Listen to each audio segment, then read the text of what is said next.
కేటీఆర్ గారు క్యారెక్టర్ గురించి మరి వారి గతంలో వారు చేసినటువంటి కార్యక్రమాల గురించి మహిళల మీద వారికి ఉన్నటువంటి మరి చులకన భావం గురించి మాట్లాడుతూ మరి ఆయన నన్ను రెచ్చగొట్టే విధంగా మాట్లాడినప్పుడు నేను భావోద్వేగానికి లోనై మరి కొన్ని ఆయన మీద నేను విమర్శలు చేయాల్సిన అవసరం వచ్చింది.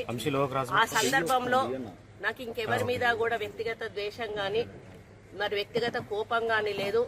అనుకోని ఆ సందర్భంలో ఒక కుటుంబం మాట నేను తీయడం ఏదైతే ఉందో అది అనుకోకుండా నా నోటి నుంచి జరగడం జరిగింది.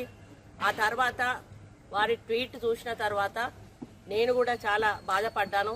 ఎందుకంటే ఏ విషయంలో నేనైతే బాధపడతా ఉన్నానో ఆ విషయంలో నేను ఇంకొకరిని నొప్పించాను అని తెలిసి రాత్రి వెంటనే మరి దాన్ని వెనక్కి తీసుకుంటూ నేను ట్వీట్ చేయడం జరిగింది. కాబట్టి నాకు జరిగిన అవమానం, నేను పడ్డ బాధ ఇంకొకరు పడకూడదు అనేటువంటి ఒక ఆలోచనతోటి నేను బేషరతుగా దాన్ని వెనక్కి తీసుకోవడం జరిగింది. కానీ కేటీఆర్ విషయంలో మాత్రం తగ్గేది లేదు. ఆయన తప్పనిసరిగా క్షమాపణ చెప్పాల్సిన అవసరం ఉంది.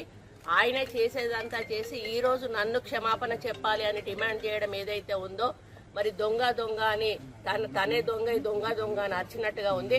ఆ విషయంలో మాత్రం ఎట్టి పరిస్థితుల్లో కూడా వెనక్కి తగ్గేది లేదు.